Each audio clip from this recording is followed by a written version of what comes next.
Halo GP Mania, selamat datang di channel Downforce Balap, yang akan mengabarkan berita paling panas, serta paling lengkap, seputar MotoGP.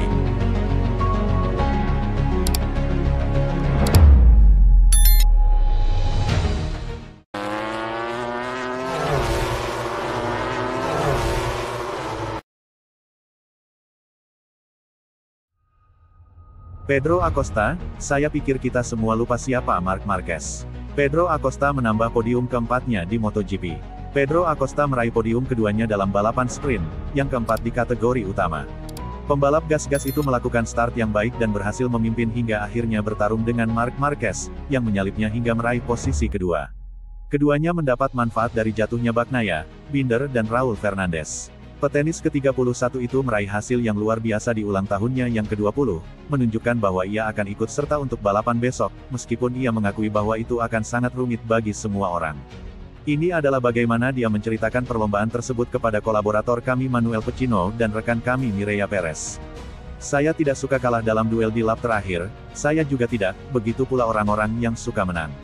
Ya, kami telah melakukan yang terbaik yang kami bisa, karena mungkin benar bahwa mungkin ketika Raul mengutamakan dirinya sendiri, yang banyak menekan, saya pikir tidak semua dari kami melakukan pemanasan di sana, kecuali mereka yang tahu apa yang akan terjadi. Dan ban kami terlalu panas, lalu bagian belakang menjadi panas dan seperti bola salju yang semakin membesar. Pada akhirnya, sprint sangat membantu kami untuk mendapatkan ritme untuk hari esok dan memiliki gambaran yang jelas tentang seperti apa balapan nanti. Informasi yang kami ambil dari pihak lain juga untuk melihat bagaimana mereka akan melakukannya. Sejujurnya, saya tidak menyangka, karena jaraknya dekat, tapi ya, pada akhirnya dia unggul dan itu normal, dia harus menggunakan kartunya dan jelas bahwa dia punya kecepatan untuk menang. Saya akan melakukannya juga, ya, pada akhirnya, cuacanya lebih panas dari hari-hari lainnya, kecepatannya sangat tinggi dan kejatuhan Raul mencapai 38,8, hei, mungkin saja hal itu akan terjadi. Hal yang didorong oleh Binder kemungkinan besar akan terjadi. Mengambil pengemudi di depan dan mengatur berdasarkan apa yang dilakukannya tidak sama dengan mengatur di depan dengan menjadi yang pertama. Jadi, menurut saya terjatuh itu mungkin bukan kesalahan siapapun, tapi karena situasi di lintasan. Balapan tersulit di kejuaraan. Pada hari Minggu, kondisi trek akan menjadi lebih buruk, besok akan menjadi balapan tersulit di kejuaraan, karena situasi grip yang sejak awal buruk dan biasanya semakin buruk.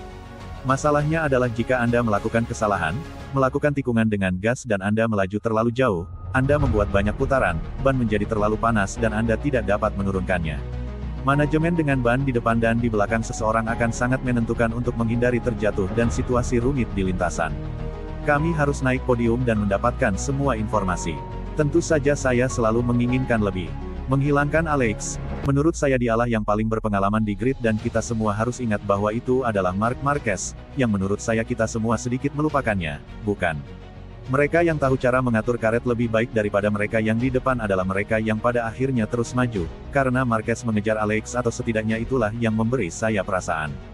Jadi, kita semua harus ingat bahwa Marc Marquez adalah Marc Marquez. Saya menyadari bahwa saya tertinggal ketika dia melewati saya karena masih ada satu lap tersisa dan saya hanya bisa berkonsentrasi pada pengereman dengan baik dan melakukan semua yang saya tahu caranya. Meski begitu, itu belum cukup, jadi saya harus belajar lebih banyak. Ketika saya melihat Pecco terjatuh, tidak ada gunanya mencoba terlalu banyak. Ada banyak kerugian dan sedikit keuntungan. Dan satu-satunya poin yang saya dapat adalah 10 karena di sana, katakanlah, itu adalah area teraman, karena jika saya melangkah terlalu jauh saya bisa kembali.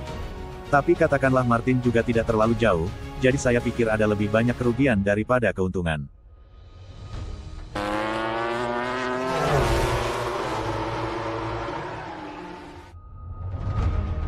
Marc Marquez melakukan comeback hebat untuk menyelesaikan sprint race di GP Catalan di posisi kedua, di belakang Alex Espargaro dan di depan Pedro Acosta. Marc Marquez berhasil menyelamatkan furnitur Sabtu ini di sprint race. Pembalap Gresini hari ini harus melalui Q1, tanpa berhasil lolos ke sesi kualifikasi kedua. Marquez memulai dari posisi ke-14 di grid start, dan telah membuat kemajuan selama balapan. Pada akhirnya, ia melewati garis finish di posisi kedua, di belakang Alex Espargaro, yang hari ini dinyatakan sebagai pemenang di sirkuit kandangnya. Ini adalah kesan Marc Marquez setelah sprint race GP Catalan sebelum mikrofon DAZN. Dia start kedua dari baris kelima grid start. Tidak terduga, yang ini jauh lebih tidak terduga dibandingkan yang terjadi di Le Mans. Di Le Mans, saya punya kecepatan, saya merasa bisa kembali. Tidak di sini. Di sini hari ini saya memberitahu tim saya tidak punya lagi, saya tidak tahu bagaimana menemukan intinya. Tapi memang benar pagi ini kami melakukan perubahan pada motor yang membuat saya merasa sedikit lebih baik. Kami telah mengikuti arahan semua Ducati, yang merupakan keuntungan memiliki Ducati cepat lainnya di trek. Dan dengan menuju ke arah itu, saya merasa lebih baik, meski serangan waktu itu masih hilang. Saya sangat senang dengan posisi kedua, karena saya memikirkan posisi ke-14 lagi besok.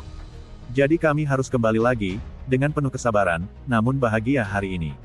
Marc Marquez telah kehilangan salah satu sayap di kanopi dan praktis menjalani seluruh balapan tanpa sayap tersebut. Itu terlihat jelas di jalan lurus. Motornya agak miring, karena logikanya saya lebih mendorong ke kanan dan merasakan turbulensi. Tapi salah satu kekuatan saya adalah beradaptasi dengan situasi dan apa yang saya lakukan adalah tidak memikirkannya. Cukup beradaptasi dengan apa yang saya miliki dan ya, itu tidak menjadi buruk. Jadi besok kita mungkin berangkat tanpa sayap. Dengan posisi kedua ini, Marquez berada di urutan kedua kejuaraan dunia, tertinggal 37 poin dari Jorge Martin. Baiklah, selamat datang. Logikanya, bagi saya hari ini sangat penting untuk finish kedua, menjadi Ducati pertama, yang start dari posisi ke-14. Memang benar, saat menjalani tahun pertama mengendarai sepeda motor, ada hal-hal yang di luar kendali Anda, seperti yang terjadi pada saya kemarin. Dan itu adalah pengetahuan. Kami menjadi lebih tahu di Mugello, di sini kami harus menderita. Kami akan menghukum besok dengan memulai di posisi ke-14 itu. Tapi yang terpenting adalah saya bersenang-senang, saya berada di depan dan kami bisa menyalip, dengan Ducati itu sedikit lebih mudah karena di tikungan kami sejajar.